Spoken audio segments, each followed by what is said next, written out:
ابو عظیم الشان عبقری شخصیت کے مالک تھے. اللہ اکبر. اور کوئی کمانڈر خواہ کیسا ہی والی قد کیوں نہ ہو آپ سے زیادہ باریک اور باحکمت منصوبہ تیار نہیں کر سکتا. چنانچہ میرے عزیزو اس طرح سے اللہ کے رسول صلی اللہ علیہ وسلم نے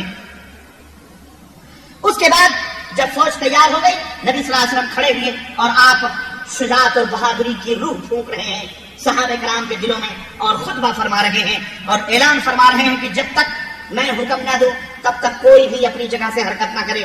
آپ نے نیچے اوپر 2 زرہیں پہن رکھی تھی. اب آپ نے صحابہ کرام کو جنگ کی ترغیب دیتے ہوئے تاکید فرمائی کہ جب دشمن سے تمہارا ٹکراؤ ہو تو پامردی اور اولو العزمی سے کام لینا, پختگی سے کام لینا. آپ نے ان میں دلیری اور بہادری کی روح پھونکتے ہوئے ایک نہایت ہی تیز تلوار بے نیام کی اور فرمایا کون ہے میرے مجاہدوں میں سے جو اس تلوار کے حق کو ادا کرے. اللہ. اس وقت کئی صحابہ تلوار لینے کے لیے لپک پڑے جن میں حضرت علی بن ابی طالب بھی تھے, زبیر بن عوام بھی تھے اور حضرت عمر بن خطاب بھی تھے. بڑے بڑے صحابہ اس تلوار کا حق ادا کرنے کے لیے لپک پڑے. لیکن ابو دجانہ سماک بن خرشہ رضی اللہ تعالیٰ عنہ یہ آگے بڑھے اور عرض کیا یا رسول اللہ اس کا حق کیا ہے, اس تلوار کا حق کیا ہے؟ نبی کریم صلی اللہ علیہ وسلم نے فرمایا کہ اس سے دشمن کے چہروں کو اس طرح مارو کہ یہ ٹیڑھی ہو جائے, اس طرح توڑو ان کی گردنوں کو کہ یہ تلوار ٹیڑھی ہو جائے. اس کا حق یہ ہے. اللہ اکبر. حضرت ابو دجانہ نے کہا یا رسول اللہ میں اس تلوار کو لے کر اس کا حق ادا کرنا چاہتا ہوں. چنانچہ نبی کریم صلی اللہ علیہ وسلم نے تلوار حضرت ابو دجانہ کے ہاتھ میں دے دی. ابو دجانہ بڑے جاباز تھے اور لڑائی کے وقت اکڑ کر چلا کرتے تھے. ان کے پاس ایک سرخ پٹی تھی جو اپنی پیشانی پر باندھ لیتے تھے. جب وہ اپنی پیشانی پر باندھ لیتے تھے تو سب سمجھ جاتے تھے کہ اب ابو دجانہ مرنے تک تلوار کو نہیں چھوڑ سکتے. جب تک مر نہ جائیں تب تک یہ تلوار کو چھوڑ نہیں سکتے. چنانچہ انہوں نے تلوار لی تو سر پر بھی پٹی باندھ لی اور فریقین کی صفوں کے درمیان اکڑ کر چلنے لگے. ادھر کفار کے لشکر, ادھر مجاہدوں کے لشکر, ادھر مسلمانوں کے لشکر, اور اس دونوں بیچ میں شیر کی طرح اکڑ کر کے ابو دجانہ چلنے لگے. اللہ اکبر. نبی کریم صلی اللہ علیہ وسلم نے فرمایا یہ چال اللہ کو بہت بری لگتی ہے, یہ چال اللہ کو بہت ناپسند ہے, لیکن اس موقع پر اللہ کو بہت پسند ہے. اللہ جو چال ابو دجانہ چل رہے ہیں ویسے یہ چال اکڑ کی اللہ کو بہت ناپسند ہے, لیکن ابو دجانہ جو اس وقت کر رہے ہیں یہ اللہ کو بہت پسند ہے. اللہ. مشرکین نے بھی صف بندی کے وصول پر اپنے لشکر کو مرتب کیا اور ان کا سپہ سالار ابو سفیان جیسا جری اور بہادر اور مدبر شخصیت ابو سفیان رضی اللہ تعالی عنہ, لیکن اس وقت وہ کافر تھے.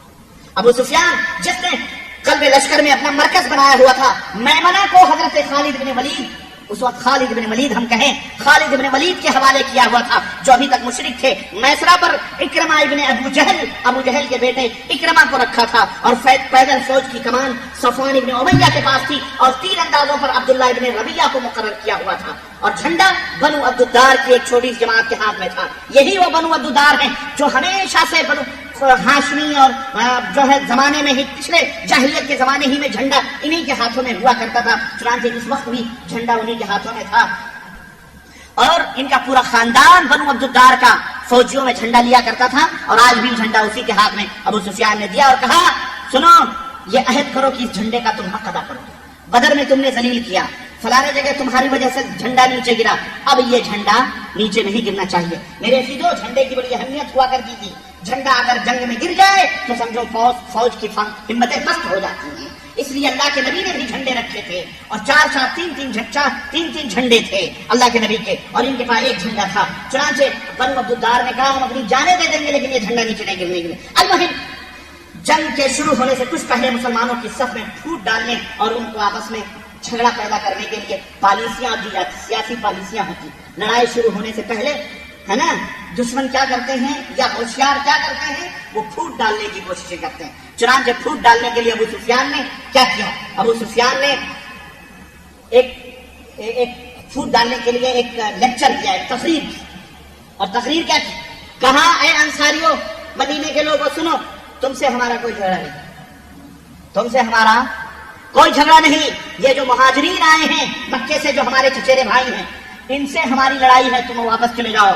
تم تو ہمارے بھائی ہو, تمہارے دوست ہو, یہ ہمارے دشمن ہم سے لڑنے ہیں. اللہ اکبر. جب ابو سفیان نے یہ بات کہی اور صحابہ کرام نے اس کو سنا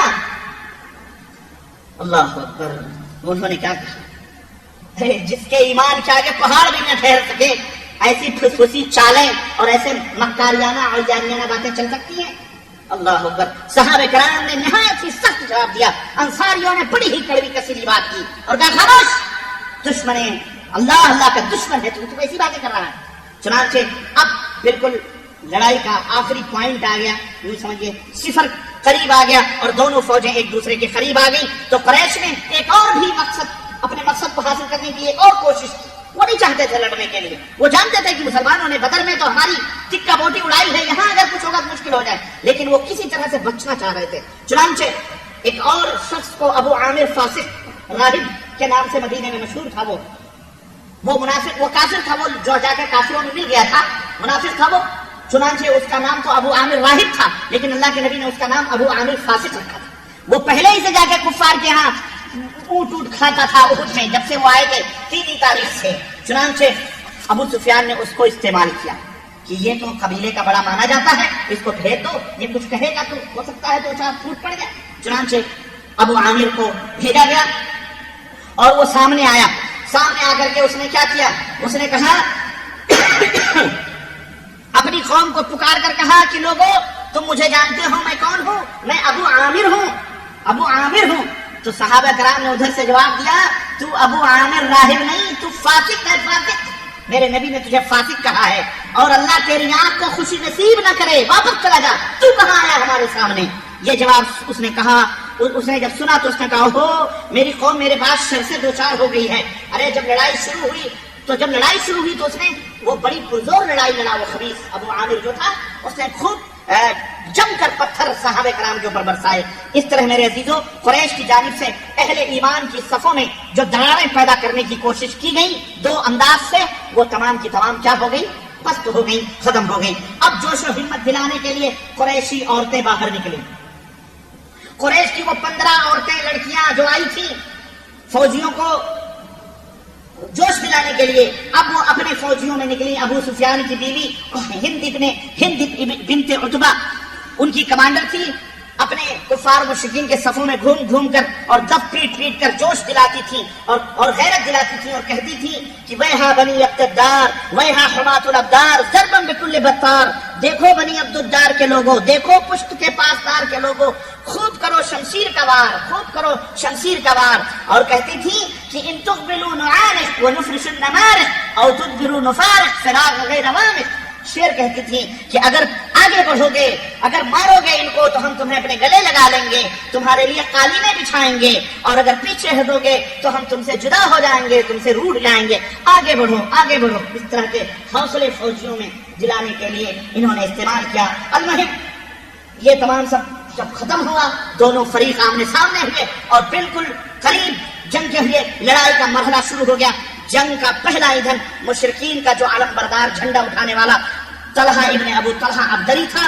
یہ شخص قریش کا نہایت ہی بہادر شہسوار تھا، جس کو کتیبہ صحابہ کرام کہتے تھے، یعنی یہ لشکر کا میڈھا ہے، میڈھا، اور طاقتور، بڑا ہی مغرور طاقتور. چنانچہ یہ اونٹ پر سوار ہو کر کے نکلا اور کہا کون ہے جو میرے مقابلے میں آتا ہے، کون ہے میرے مقابلے میں آتا ہے.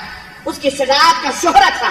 بڑے بڑے صحابہ جب انہوں نے سنا تو وہ ذرا پیچھے ہٹ گئے، کیا کریں گے، اس کے مقابلے میں آنے کے لیے پیچھے ہٹے. لیکن حضرت زبیر بن عوام رضی اللہ تعالیٰ عنہ آگے بڑھے اور ایک لمحہ بھی فرصت نہ دیتے ہوئے اچھلے اور اچھل کر اس کے اونٹ کے اوپر پہنچے. اتنی زور سے اچھلے کہ اس کے اونٹ پر پہنچ کر لات ماری اور نیچے پٹک کر اس کو تلوار سے ذبح کیا.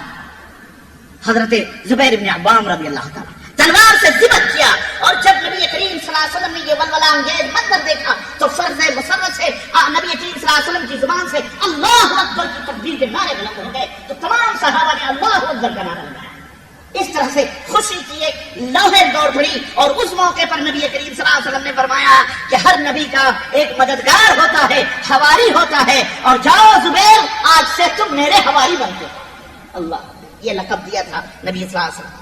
اس کے بعد میرے بھائیوں، اس کے مرنے کے بعد دوسرا بنی عبدالدار کے آدمی نے جھنڈا لیا، اس کو بھی ختم کیا گیا. تیسرے نے لیا، اس کو بھی ختم کیا. چوتھے نے. تقریباً 9 افراد اسی وقت مارے گئے جو بنو عبدالدار کے قبیلے خاندان کے تھے. گویا کہ پورا خاندان جو جھنڈا بردار تھا کیا کر دیا گیا؟ نیز تو نابود کر دیا گیا، ختم کر دیا گیا۔ اس طرح سے بنو عبدالدار کے 10 افراد ختم کر دیے گئے، اور باقی ایک غلام بچا بنو عبدالدار کا، جو ان 10 سے کہیں زیادہ آگے تھا۔ اس نے جھنڈا اٹھایا اور بڑی پامردی کے ساتھ وہ لڑنا اس نے شروع کیا۔ اس کے ہاتھ کاٹے گئے، پھر اس نے بائیں ہاتھ میں لیا اور دوسرا ہاتھ کاٹا گیا تو اس نے اپنے سینے سے لگا کر گھٹنوں بیٹھ گیا، یہاں تک کہ ایک صحابی رسول آگے بڑھے اور آگے بڑھ کر کے اس غلام کو قتل کر دیا، اور اس کے بعد جھنڈا گرا دیا۔ یہ پہلی فرصت ہوتی ہے، پہلی فرصت میں یہ مسلمان آگے بڑھے، جھنڈا گرا دیا گیا، اور اس کے بعد پھر کفار مکہ کو جھنڈا اٹھانے کی توفیق نہیں، جو اس غلام سے گرا۔ ہاں، اور ادھر تو یہ جھنڈوں کے اوپر لڑائی ہو کر کے ختم ہو رہی، ادھر باقی جو فوج تھی جنگ میں مصروف تھی۔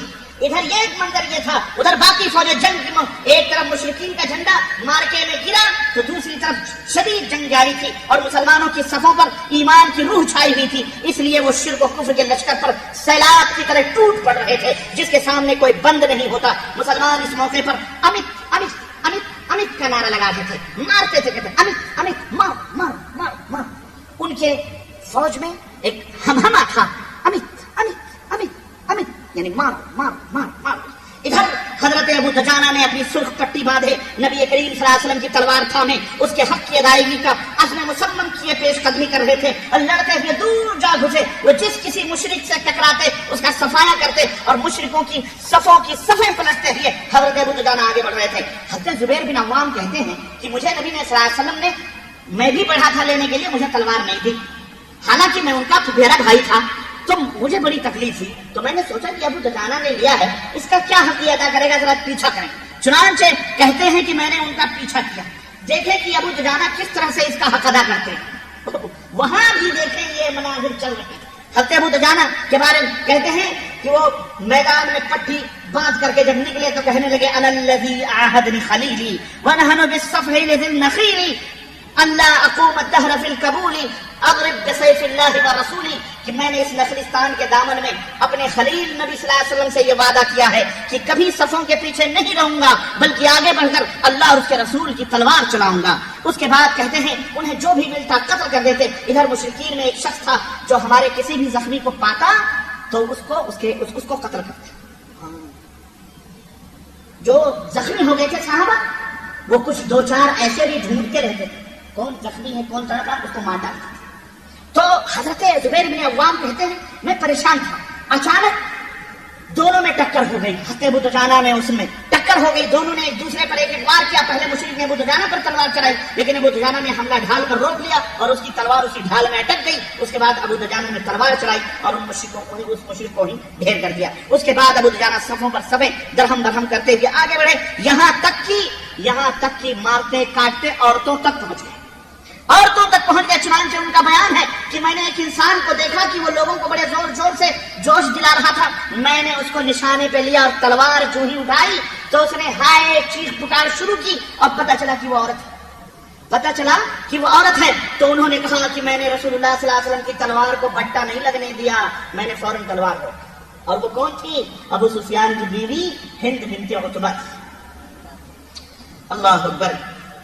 خیر المہم، اور ادھر حضرت حمزہ ابن عبد المطلب بکھرے ہوئے شیر کی طرح جنگ لڑ رہے تھے اور بے نظیر مار دھاڑ کے ساتھ دشمنوں کے بیچ میں گھس پڑے ہوئے تھے، چڑھے دوڑے جا رہے تھے، اور ان کے سامنے بڑے بڑے بہادر اس طرح بکھر جاتے تھے جیسے چومکھی ہوا میں پتے اڑ رہے ہوں۔ انہوں نے مشرکین کے علمبرداروں کے صفائے میں نمایاں رول ادا کرنے کے علاوہ ان کے بڑے بڑے جانبازوں اور بہادروں کو تحقیق کیا، لیکن افسوس کہ اسی عالم میں یہ حبشی غلام جو ہند بنت عتبہ کا تھا پروردہ، یہ دیکھ رہا تھا، اور اس نے بڑی دور سے نشانہ لگا کر حضرت حمزہ بن عبد المطلب کے سینے پر ایسا خنجر کا وار کیا دور سے کہ وہ زہر میں بھجا ہوا خنجر حضرت امیر حمزہ رضی اللہ تعالی عنہ کے جسم میں لگا اور وہ وہیں شہید ہو گئے۔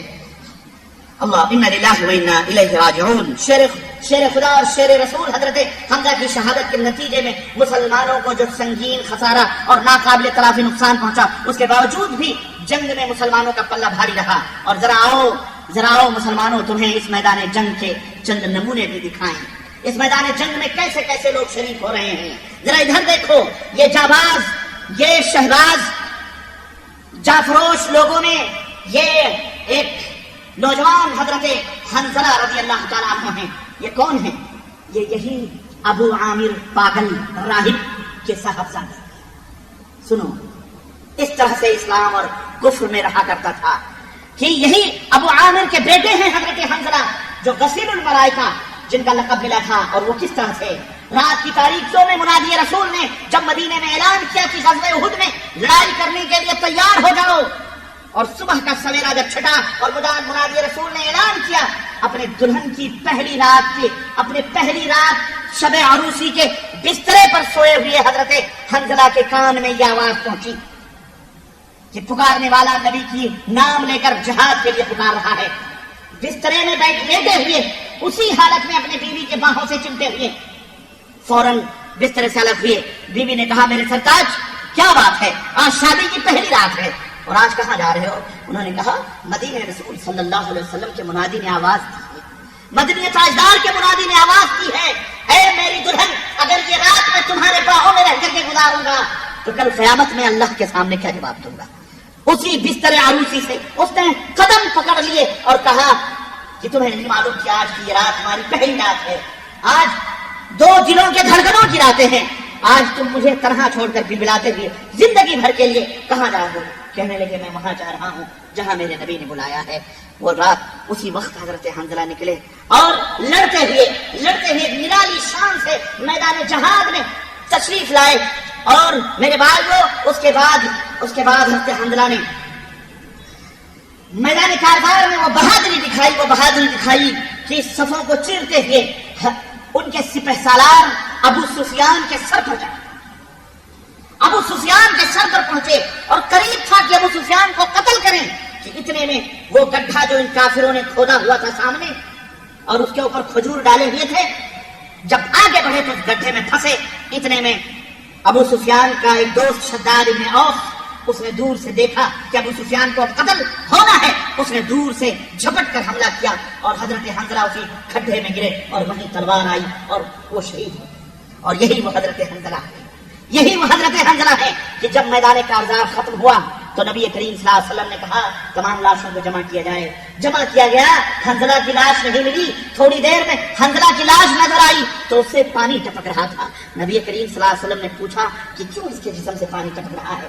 بیوی سے پوچھا گیا، اس نے کہا، اللہ کے نبی، یہ ہمارے ساتھ اسی پہلی رات سوئے ہوئے تھے، غسل تک کی انہوں نے غسل تک بھی کرنا گوارا نہیں کیا. نبی کی آواز آئی، نبی کے منادی کی آواز آئی اور میدان کارزار میں آ گئے. اللہ کے نبی نے فرمایا کہ ناپاکی کی حالت میں اس نوجوان نے اپنی جان دی ہے، فرشتے اسے آسمان پر اٹھا کر غسل دینے کے لیے لے کے گئے تھے. یہ مقام اس وقت حاصل ہوا حضرت حنظلہ جن کو خطاب ملا غسیل الملائکہ، جو فرشتوں نے جنہیں غسل دیا تھا. اور ادھر میرے عزیزوں مارکے کارزار گرم تھا اور ادھر کفار کی ہمتیں پست ہو رہی تھی. اور جبل رمات پر جن تیر اندازوں کو نبی کریم صلی اللہ علیہ وسلم نے بٹھایا تھا وہ فالتو نہیں بیٹھے تھے. 3 دفعہ خالد بن ولید نے ادھر سے حملہ کیا تھا، لیکن ان لوگوں نے اپنے تیروں کی باڑ پر انہیں پیچھے نکلا. کتنی دفعہ؟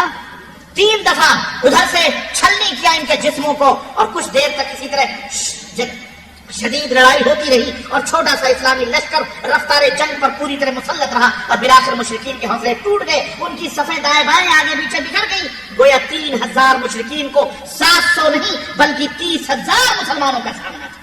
اس پامردی کے ساتھ ادھر مسلمان تھے کہ ایمان اور تقویٰ اور جانبازی اور شجاعت کی نہایت بلند پایا تصویر بنے اور شمشیر و سنان کو آپ کے جوہر دکھلا رہے تھے. اور جب قریش نے مسلمانوں کے تابڑتوڑ حملے روکنے کے لیے اپنی انتہائی طاقت صرف کرنے کے باوجود مجبوری اور بے بسی محسوس کی اور ان کے حوصلے ٹوٹ گئے تو پھر کفار میں بھگدڑ مچ گئی. اور بعض روایتوں میں آتا ہے ابو سفیان نے چال چلی اور یہ کیا کہ اپنی فوج کو پیچھے لیا تاکہ کوئی دوسری چال سے ان کو وہ کیا جائے. اور جو مال غنیمت، جو مال و دولت لے کر کے گئے تھے، یہاں تک کہ جو کیمپ ان کا خالی تھا اس کیمپ سے بھی پیچھے آ گئے تاکہ مال و دولت دیکھ کر لوگ چھپتے ہیں اس لالچ میں. چنانچہ اس وقت روایتوں میں آتا ہے، صحیح بخاری کی روایت میں، کہ کفار مکہ کی عورتیں اپنے پائچے اٹھائے اس طرح دوڑ رہی تھی کہ ان کی پنڈلیاں نظر آ رہی تھی اور پیروں میں ان کے جو پازیب اور پائے تھے وہ بھی دکھائی دے رہے تھے. اتنی بدحوازی کے ساتھ وہ بھاگ رہی تھی. اور اسی عالم میں مسلمان مشرکین پر تلوار چلاتے اور مال سمیٹنے ان کا تعاقب کر رہے تھے. لیکن عین اس وقت میرے عزیزوں ایک بہت خطرناک غلطی ہوئی، اور وہ غلطی یہ تھی کہ جن تیر اندازوں کو نبی صلی اللہ علیہ وسلم نے اس پہاڑی پر بٹھایا تھا انہوں نے دیکھا کہ مسلمان فتح یاب ہو گئے، مال غنیمت لوٹ رہے ہیں. انہوں نے کہا ہم بھی جائیں گے مال غنیمت لوٹنے کے لیے. حضرت عبداللہ بن زبیر نے کہا کہ نبی نے حکم دیا ہے یہیں ٹھہرو، ہم یہیں ٹھہریں گے، اترو مت. لیکن انہوں نے کہا اب تو فتح ہو گئی ہے، اب خلاص. انہوں نے اب وہ قیاس اور اجتہاد اور اپنی اس لیے کرنا شروع کیا انہوں نے. اور آخر 40 لوگ اس پہاڑی سے نیچے اترے اور اتر کر کے مال غنیمت لوٹنے میں مصروف ہو گئے. اور ادھر حالت یہ ہوئی کہ جب خالد ابن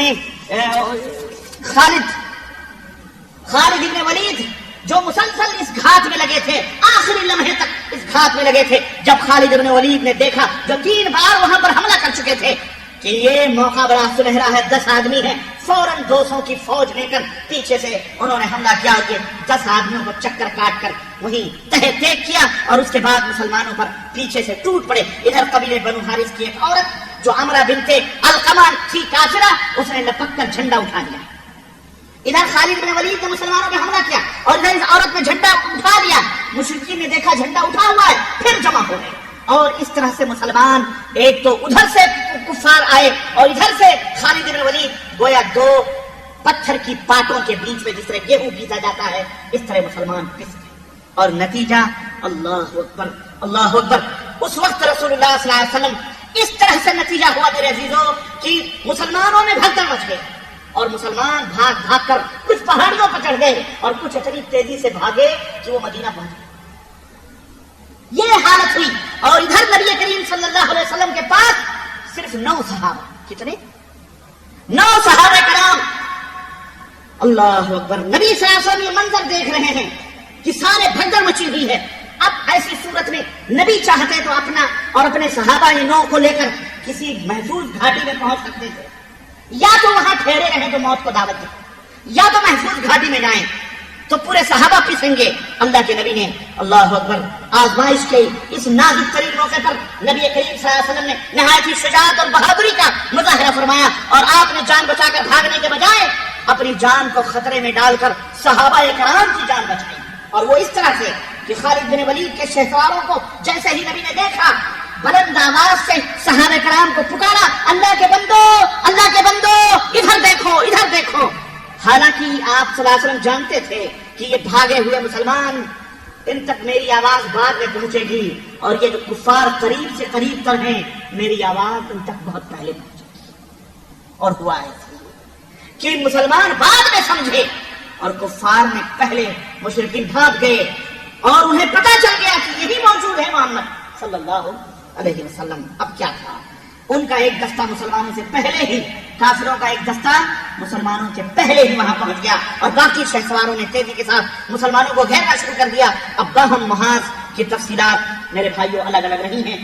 شروع ہوئی مسلمانوں میں جیسا کہ میں نے بتایا کہ انتشار ہو گیا، گڈ مڈ ہو گئی فوجیں، یہاں تک کہ کافروں میں بھی بھگدڑ مچ گئی تو وہ ایک دوسرے سے مل گئے. غرض اس طرح سے شیطان نے اسی دوران یہ اعلان کیا کہ محمد الرسول اللہ صلی اللہ علیہ وسلم کا کیا ہو گیا ہے؟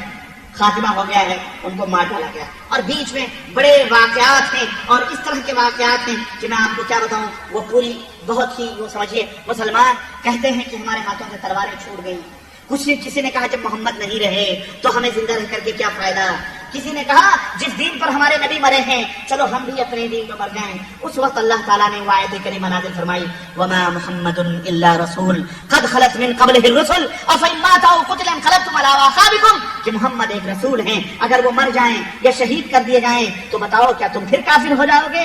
ومن ينقلب على عقبيه فلن يضر الله شيئا، جو پھرے گا کافر ہوگا وہ اللہ کو کوئی نقصان نہیں پہنچا سکتا ہے، اس کا خود خسارہ ہے. المہم اس طرح سے میرے عزیزو حضرت انس بن نضر کا گزر ہوا. کہتے ہیں کہ وہ ہاتھ پر ہاتھ رکھے بیٹھے ہوئے تھے. پوچھا کیا کس کا انتظار کر رہے ہو؟ کہنے لگے رسول اللہ صلی اللہ علیہ وسلم قتل کر دیے گئے. انس بن نضر نے کہا تو اب آپ کے بعد تم زندہ رہ کر کے کیا کرو گے؟ اٹھو اور جس چیز پر نبی نے جان دی ہے اس پر تم بھی جان دے دو. اس کے بعد کہا اے اللہ ان لوگوں نے یعنی مسلمانوں نے جو کچھ کیا ہے اس پر میں تیرے حضور اللہ معذرت کرتا ہوں، اور ان لوگوں نے یعنی مشرکوں نے جو کچھ کیا ہے اس سے برات کا اظہار کرتا ہوں. اور یہ کہہ کر آگے بڑھے. سعد بن معاذ سے ملاقات ہوئی. انہوں نے کہا ابو بکر کہاں جا رہے ہو؟ کہا احد پہاڑی کے پیچھے سے جنت کی خوشبو آ رہی ہے. میرے نبی نہیں رہے، اب مجھے رہنے سے کیا فائدہ؟ ایسا احد کے پیچھے سے میں جنت کی خوشبو محسوس کر رہا ہوں. اور اس کے بعد آگے بڑھے اور لڑتے لڑتے لڑتے لڑتے شہید ہو گئے.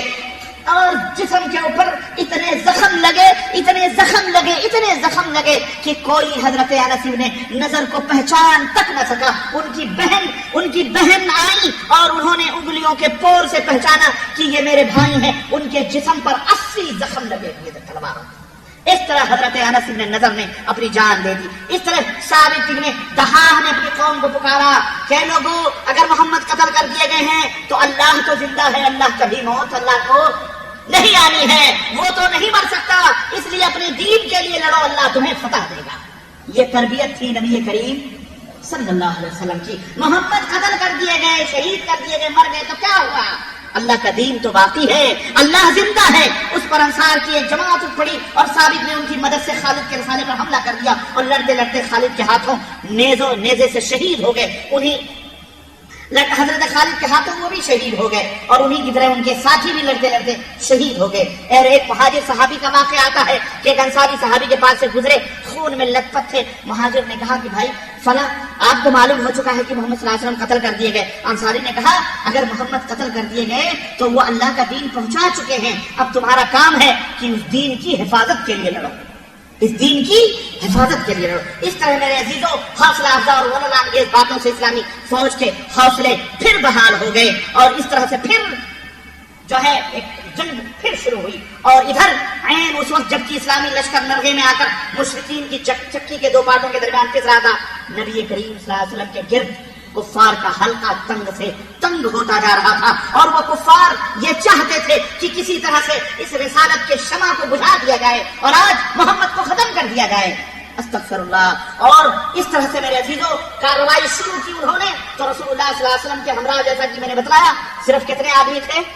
9 آدمی تھے. جب آپ نے مسلمانوں کو یہ کہہ کر پکارا کہ میری طرف آؤ میں اللہ کا رسول ہوں تو آپ کی آواز مشرکوں نے سن لی اور آپ کو پہچان لیا، کیونکہ اس وقت وہ مسلمان سے بھی زیادہ آپ کے قریب تھے. انہوں نے جھپٹ کر نبی صلی اللہ علیہ وسلم پر حملہ کر دیا اور کسی مسلمان کے آنے سے پہلے اپنا پورا دباؤ نبی صلی اللہ علیہ وسلم پہ ڈال دیا. اور اس کے نتیجے میں ان مشرکین اور وہاں پر موجود 9 صحابہ کے درمیان نہایت سخت مار کا آرائی ہوئی. اللہ اکبر. اور جس میں محبت اور جان سپاری اور شجاعت اور جاں بازی کے بڑے بڑے نمونے تاریخ نے اپنے سینوں میں میرے عزیز و دفن کیے ہیں. حضرت صحیح مسلم میں آتا ہے، انس سے روایت ہے کہ احد کے روز رسول اللہ صلی اللہ علیہ وسلم 7 انصاری اور 2 قریشی صحابہ کے ہمراہ الگ تھلگ ہو گئے. اس میں کتنے انصاری تھے؟ 7 انصاری صحابہ تھے اور 2 قریشی تھے. اور جب حملہ آور آپ کے قریب پہنچ گئے تو آپ نے فرمایا کون ہے جو انہیں ہم سے دور ہٹائے اس کے لیے جنت ہے، ان مشرکوں کو جو ہم سے دور ہٹائے اس کے لیے جنت ہے. یہ فرمایا کہ وہ جنت میں میرا دوست ہوگا، میرے ساتھ ہوگا. اس کے بعد ایک انصاری صحابی آگے بڑھے اور لڑتے لڑتے شہید ہو گئے. اس کے بعد مشرکین آپ کے بالکل قریب آ گئے اور پھر یہی ہوا. اس طرح باری باری نبی کریم صلی اللہ علیہ وسلم کے قدموں میں 7 انصاری صحابہ شہید ہو گئے. اب باقی کتنے بچے؟ ابھی بھی کوئی مددگار کے لیے نہیں آیا سوائے اللہ کے نبی اور وہ 2 قریشی صحابی تھے. ان 7 اللہ کے نبی نے فرمایا کہ میں نے ان 7 کے ساتھ انصاف نہیں کیا ہے. آخری صحابی حضرت عمار بن یزید بن سکن سے جو لڑ رہے تھے اور لڑنے کی تاب نہ کر زخموں سے چور ہو کر کے پڑے.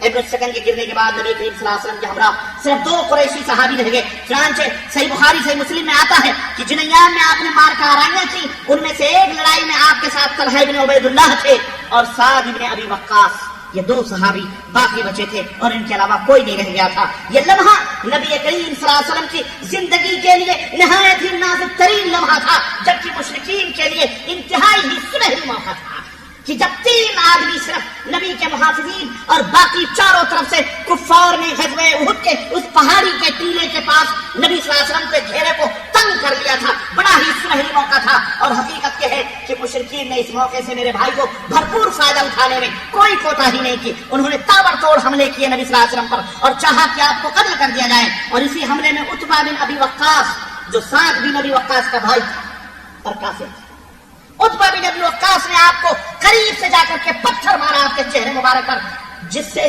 کہ نبی کریم صلی اللہ علیہ وسلم پہلو کے بر کھڈے میں گر گئے. اتنی زور کا پتھر اس خریف نے مارا کہ اپنے پہلو کے بر نبی کریم صلی اللہ علیہ وسلم گر گئے اور آپ کا یہ داہنا نچلا ربائی دانت جو ہے ٹوٹ گیا. یہ جو دو اگلے اوپر نیچے دانت ہوتے ہیں اس کے بعد جو دانت ہوتا ہے اور یہ نوکیلے دانت کے بغل میں یہ ربائی دانت کہلاتے ہیں نیچے اوپر کے، یہ دونوں دانت نبی کریم صلی اللہ علیہ وسلم کے ٹوٹ کے گر گئے اور آپ کا نچلا ہونٹ کٹ گیا. عبداللہ ابن شہاب زہری نے آگے بڑھ کر آپ کی پیشانی، عبداللہ ابن شہاب زہری یہ مشرک جس نے آگے بڑھ کر نبی کی پیشانی پر پتھر مارے اور ایک اڑیل سوار عبداللہ ابن قمیہ نے لپک کر آپ کے کندھے پر ایسی سخت تلوار ماری کہ آپ 1 مہینے سے زیادہ عرصے تک اس کی تکلیف محسوس کرتے رہے. البتہ آپ کی دوسری زرہ نہ کٹ سکی، پہلی کٹ گئی لوہے کی لیکن دوسری نہ کٹ سکی.